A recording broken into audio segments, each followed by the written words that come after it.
Hari ku isaha 12 zibura iminota 15 ubwo Teacher Moses TV yageraga muri stade Amahoro i Remera aharagiye kubera umukino wahuzaga ikipe y'igihugu Amavubi ndetse n'ikipe y'igihugu ya South Sudan mu gushaka itike yo kugeza mu mikino y'igikombe cya Afrika.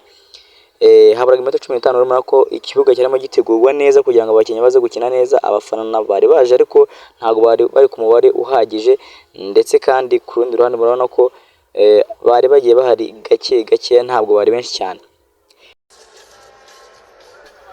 Ni Teacher Moses nawe murabona ko yari yahasisiye kugira ngo agende abereka buri kimwe kugiye kuba kigenda kuri stade. Mbere y'uko umukino utangira habanje kuririmbwa indirimbo zubahiriza ibihugu byombi, iyo ni indirimbo yubahiriza igihugu cya South Sudan niyo bahereyeho.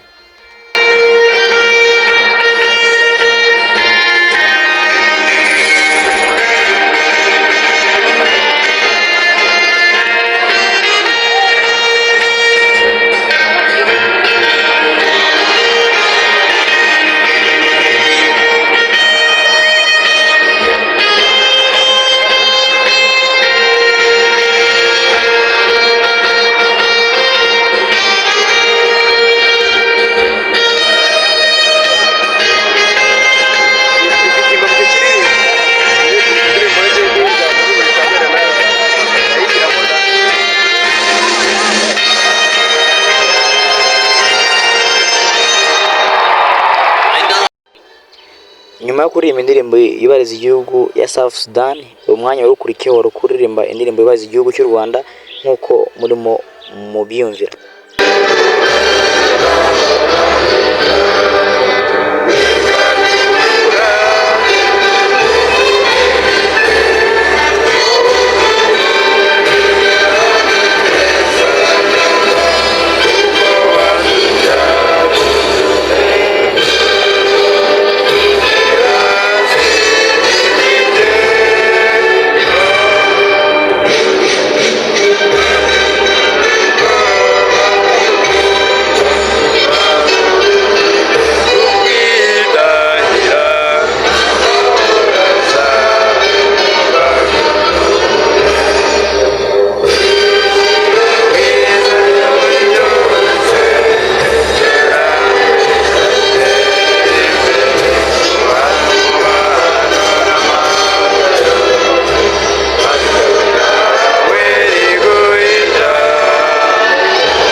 Nyuma yo kuririmba indirimbo zubahiriza ibihugu byombi, umukino wahise utangira. U Rwanda rutangiye rufite imbaraga nyinshi cyane kuko rwashakaga gutsinda hakiri kare, nk'uko rwagiye rugerageza uburyo bwinshi cyane bwa kubyaramo ibitego, ariko ni byiza gukunda ariko ukabona ko ruri hejuru y'ikipe ya South Sudan. Umukino wari wabanje, match yarangiye ari ibitego 3-2. Ubu ngubu bari batangiye, u Rwanda rwasabwa gutsinda ibitego byinshi cyane kugira ngo rubashe kuza kwegukana amanota yo kuri uno munsi nk'uko murimo mubibona. Abafana bo bari bagiye bahari ariko bagenda binjira gake ubona ko biteze ibikorwa bitandukanye ku basore b'ikipe y'igihugu y'Amavubi.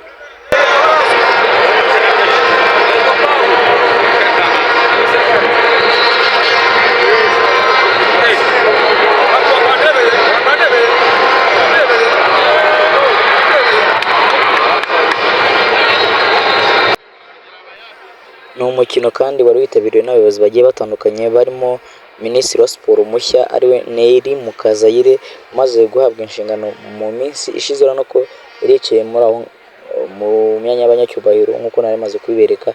Wari umukino mu by'ukuri witabiriwe n'abayobozi bagiye batandukanye kugira ngo baze bashyigikire Amavubi. Match yakomeje kujya mbere, Amavubi akomeza gushaka uburyo bwinshi bubyara igitego nk'uko mubibona. Iyi ngiyi yari koroneri y'ikipe y'igihugu Amavubi, yari koroneri ya mbere ibayeho mu mukino, aho abakinnyi b'Amavubi babashije kugerageza kuyitera ariko ntibyara umusaruro uhagije nk'uko bari babyiteze. Bayipasanije nk'uko mugiye kubibona imbere ku mashusho yanyu.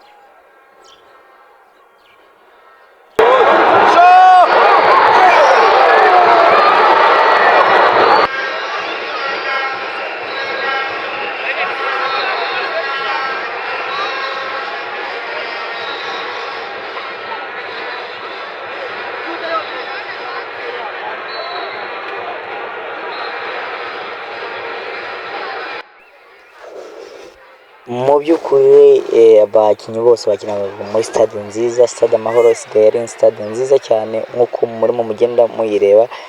Ni stade umuntu wese yakwifuza kuba yareberamo match rwose nk'uko mubona. Ni stade isakaye ku mpande zombi, nta kuvuga ngo aho uri uraza kugira ikibazo cy'izuba se cyangwa imvura yagwe kunyagira. Oya, ahantu hose wicaye ku mafaranga yose uba wishyuye uba uri safe kandi umeze neza. Ni igikorwa gikomeye cyane tugomba gushimira umukuru w'igihugu nyakubahwa Perezida Paul Kagame.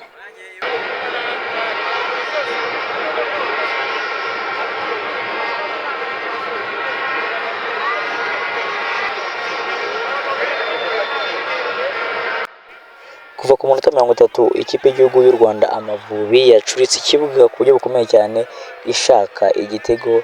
Nk'uko maze kubibona, ya umupira muremure watewe n'umukinnyi w'ikipe y'igihugu Amavubi ariko uza gukurwamo n'umunyezamu w'ikipe y'igihugu ya Sudan, maze bakomeza gukina bafite imbaraga nyinshi cyane, murari iri hejuru bashaka igitego. Nk'uko mubyibonera ku mashusho yanyu, yamuteye umupira ukomeye cyane uwo bita Mugisha Didier. Yateye umupira ukomeye cyane awutereye inyuma ya box, maze umupira uragenda winjira mu izamu ry'ikipe y'igihugu ya Sudan. U Rwanda rubonye igitego cya mbere muri uyu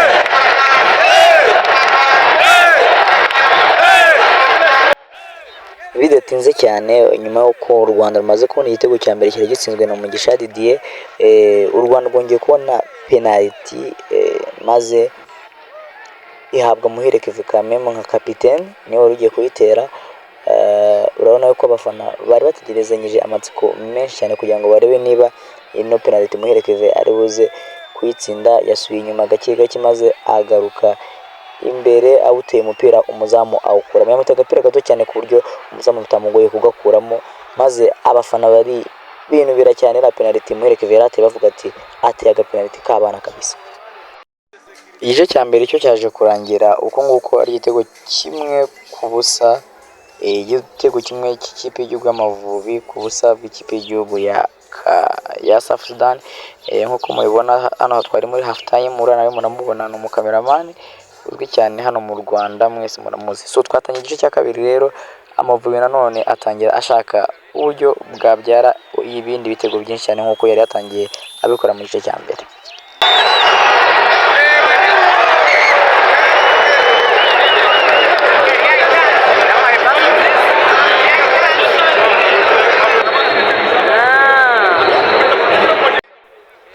Match yaje gukomeza, maze ku makosa yigeze gukorwa n'abadefenseur b'ikipe y'igihugu ya Sudan y'Epfo, Muhire Kevin yaje kwikosora maze atsinda igitego cya kabiri cy'ikipe y'igihugu Amavubi, maze biza kurangira igice cya kabiri nacyo habaje kubonekamo igitego kimwe cy'ikipe y'igihugu Amavubi cyatsinzwe na Muhire Kevin.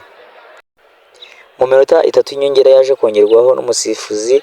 Nta kintu gishya amakipe yose abashije gukora, cyakora biza kurangira ikipe y'igihugu ya Sudan y'Epfo nayo ibashije kubona igitego kimwe, maze match irangira ari ibitego bibiri by'u Rwanda ku gitego kimwe cya Sudan y'Epfo, maze abafana batajya gusohoka gake gake nuko umukino warangiye.